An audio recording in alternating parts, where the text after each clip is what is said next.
Hi, guys. Welcome to Weekly Travel Updates. Well, I had a full program worked out for you guys tonight, and then so much happened today, and I read so much today. I'm going to skip through it as quickly as I can. Well, it is March. It's the middle of March. And in the middle of March, we're thinking of Ireland.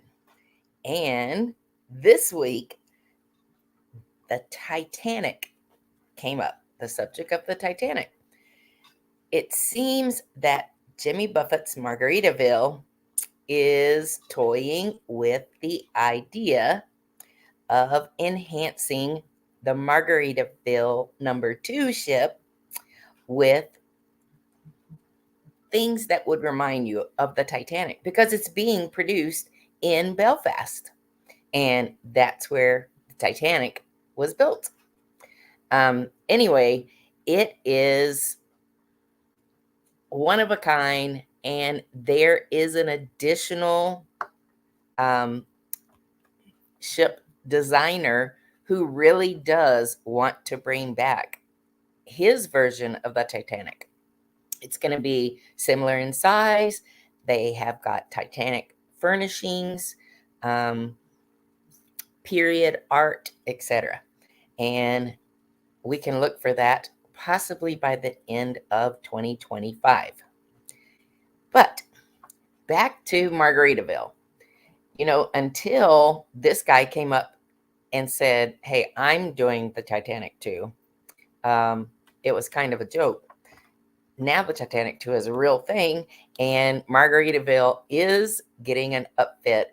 It's going to get the JB Steakhouse, just Buffett touches. So it'll make it more Buffett style. The shipyard where the Titanic was built sits right behind the Titanic Museum. And the museum is a really odd-shaped building. It's all silver, chrome, brushed chrome kind of, and they call it the iceberg. Our group was the very first tour group to the first season of the Titanic exhibition in Belfast. So it was really cool. And it was kind of like a Disney ride.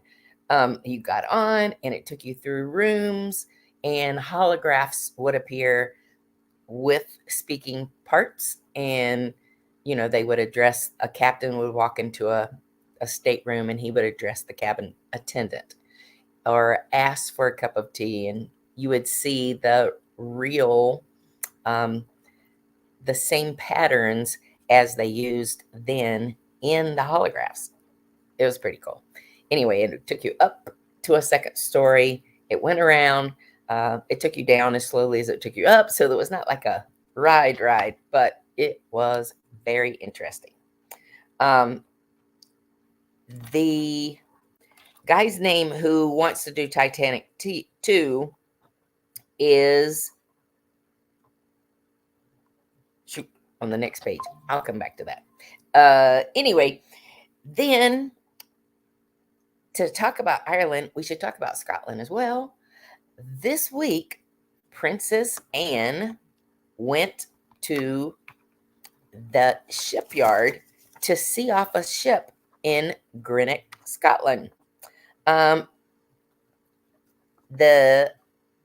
HRH, Her Royal Majesty, she blessed it. She said a prayer, or a prayer was said, and she was in attendance, and then it disembarked.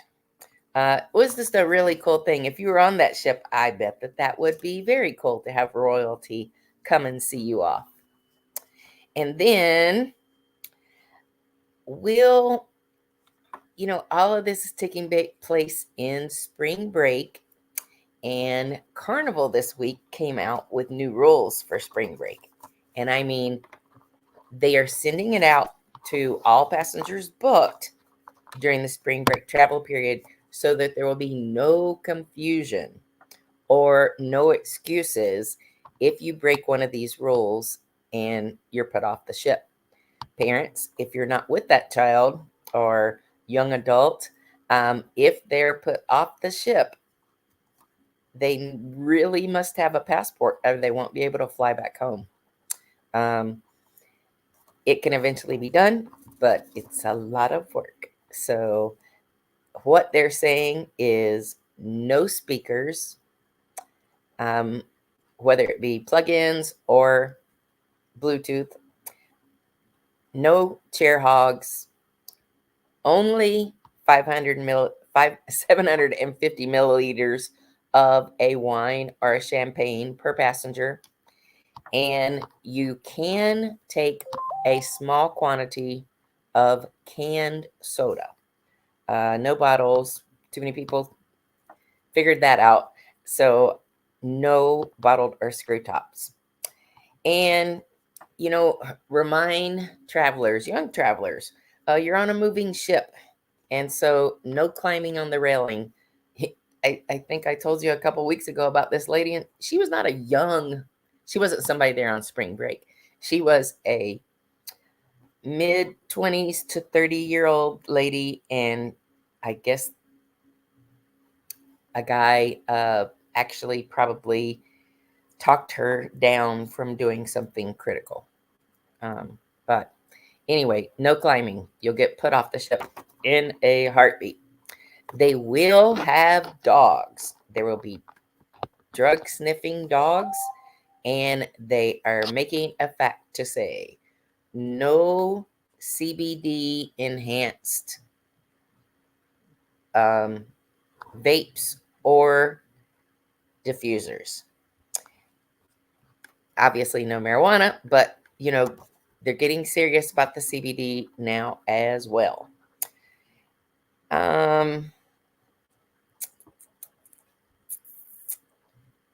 Well, most of it sounds like common sense. Hold on when you're going down the railings. It really is just things that obviously they've had problems with in past years during spring break, and they're sending this out to let people know of the severity of how they're taking things these days. Well, Royal Caribbean had a exciting week. This week is when the announcement came. You might have remembered I told a story about a magician on a Royal Caribbean ship, and in one of the tricks, he takes a card. It's a playing card, but we'll pretend just so you get the effect, and he puts it in his mouth.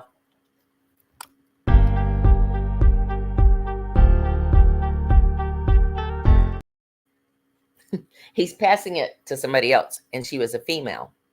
And I guess the husband or traveling companion had had enough, because he came on stage and just beat the guy. People broke it up, but this magician was asked to leave, and he did. And he's still doing magical acts around the nation, but he's complaining that he's still having problems. He's had a couple of surgeries, and he's looking for restitution. And not just from Royal Caribbean, he's looking for it also from the passenger.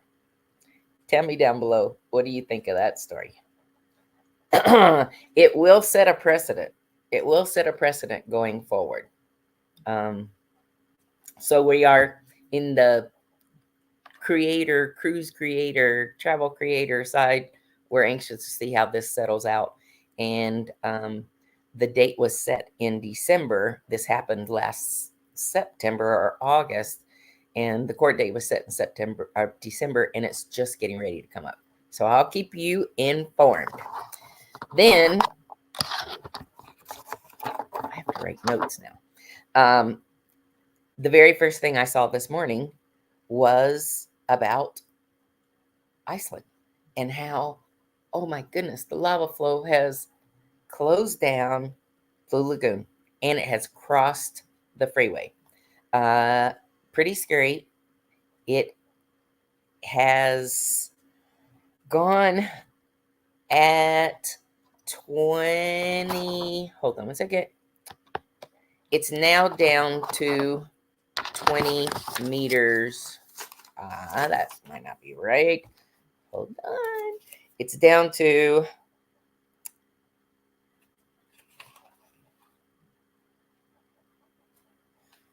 20 meters per hour. It's 3 kilometers long, and they expect disruptions for days. They have no idea how long it's going to go on, but the magma that's running below even their power plant that gives them all the heated water, and they are in the midst of winter, that's what they fear next. I was watching a reporter who was standing in Reykjavik, and they have built berms, and some of the lava flow headed towards the ocean had already gotten to that berm. That is scary. So it happened at 8:18 p.m. and nobody really knows. I really want to go. I really wanted to go swim in the Blue Lagoon in the thermal pools, and we'll just have to see how it plays out. It's kind of scary. Then we have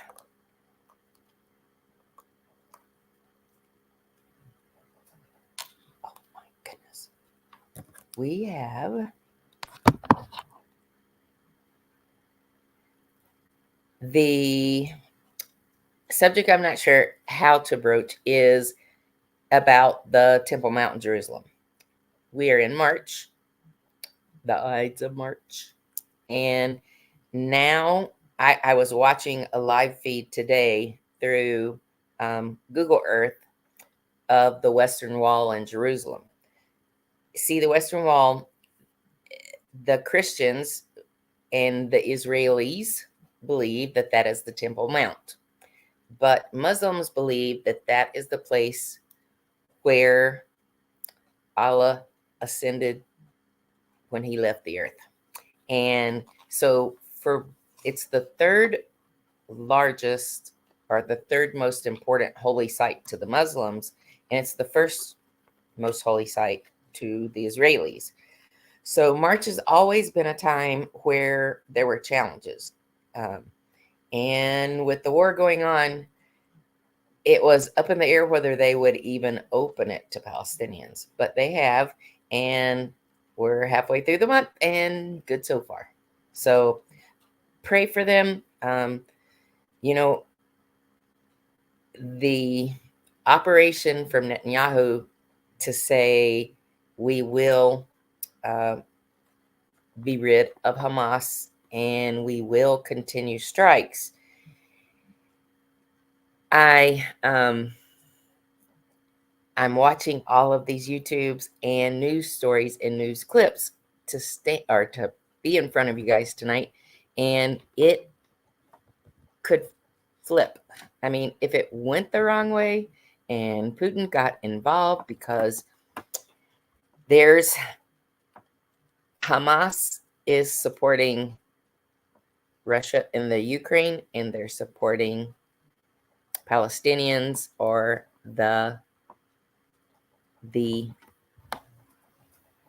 Hamas, really. It's not fair to say Palestinians because not all of them are, but the Hamas. And what was a really surprise to me this week was to find out that we just agreed to send 10 million in continued aid, and it's for Iran. And if Iran is supporting Hamas, it doesn't matter where they are, whether it's through Russia and the Ukraine or whether it is in Gaza, in Israel. That's a scary thought. Where I saw their additional attempts in Russia was that they have put together drones, and on March 2nd, a drone attack sent from Russia, sent from, this one was very important.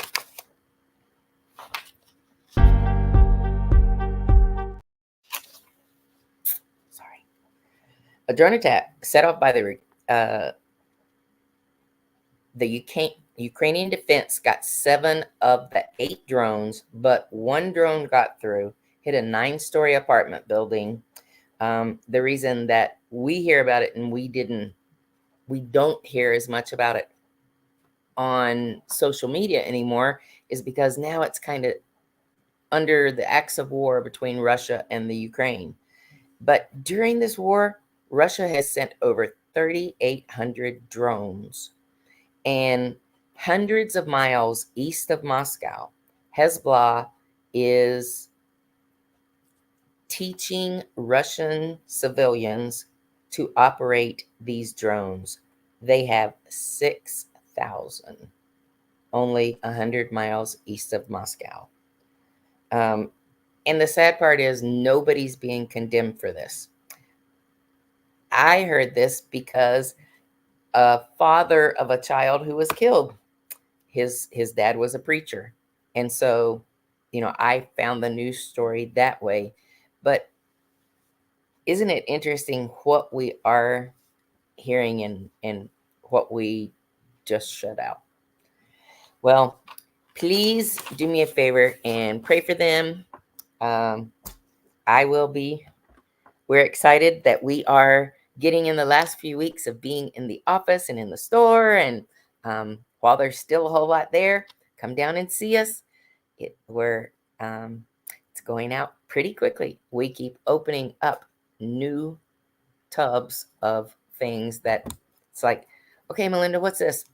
I don't know. And you open it up, and on Thursday, we felt like, oh man, good. The store looks like it's maybe half gone. And we cleared out 14 Tupperware tubs and filled the store back up. So come check us out. 75 to 80% off at least on everything in the store. We'll see you. I'll be there Wednesday, Thursday, Friday, Saturday. Ciao.